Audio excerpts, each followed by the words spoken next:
Bonjour, moi c'est Phil, je coordonne les projets d'AgriSud à Madagascar.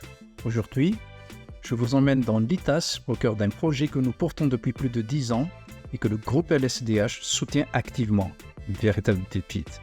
Et surtout, je vous ferai rencontrer celles et ceux qui font vivre ce territoire, comme la famille Rakutmandim Félix, que vous découvrirez très bientôt. Et en fait, Madagascar, vous connaissez, c'est une île magnifique, mais où les besoins de développement restent immenses. Dans la région ITAS, située au centre de l'île, l'agriculture est la base de tout. Mais entre le changement climatique et la pression démographique, les familles ont de plus en plus de mal à produire et à se nourrir. Pierre Rakoutsaf, qui est un agriculteur, vous en parle. Tena olana zany ato amin'ny fambolena zany dia tena siapy zany ro sakora hatreto satria tena maigna ny tany fahita maso. Olana faharoa koa dia tsiapo zany ny fambolena ato amin'ny tanimbary satria lova zany ane mandova ato agnatin'ny sandreka ty ato.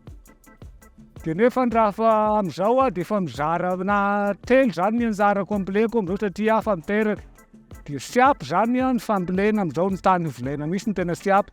Notre objectif est clair, donner aux exploitations familiales les moyens de continuer, produire, à nourrir, vivre et résister aux changements en cours.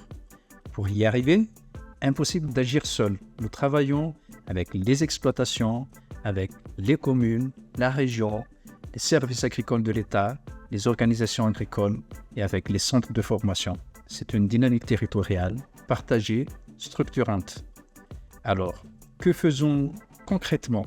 Depuis 2011, nous avons agi à plusieurs niveaux, auprès de plus de 12 000 exploitations sur des formations en agroécologie, des renforcements de compétences en gestion économique, au niveau des filières pour de meilleures connexions au marché et pour le développement de l'agrotransformation, à l'échelle du territoire pour l'aménagement de plus de 2500 hectares d'espaces agricoles, la création d'un réseau d'exploitants experts en agroécologie et la sensibilisation des jeunes et des mères à une alimentation saine.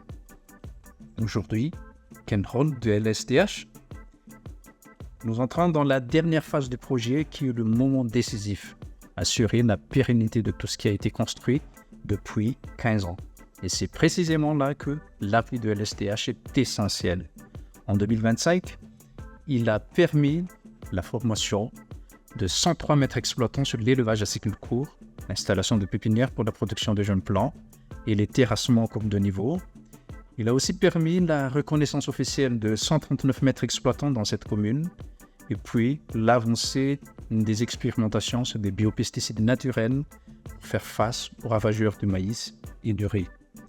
En 2026, nous allons poursuivre la formation de 97 nouveaux maîtres exploitants, la présentation de 225 autres maîtres exploitants auprès des acteurs locaux, la validation des biopesticides naturels développés et aussi l'ajustement des modes de production de biofertilisants en lien avec les effets du changement climatique. 2026, c'est l'année clé, l'aboutissement de 15 années d'engagement auprès des producteurs et productrices de l'ITAS. Votre soutien, celui du groupe LSDH, est indispensable pour franchir cette dernière étape. Je vous retrouve très bientôt pour suivre cette aventure sur le terrain, aux côtés de la famille Rakutmandim Félix. Merci pour votre attention et très bonne journée.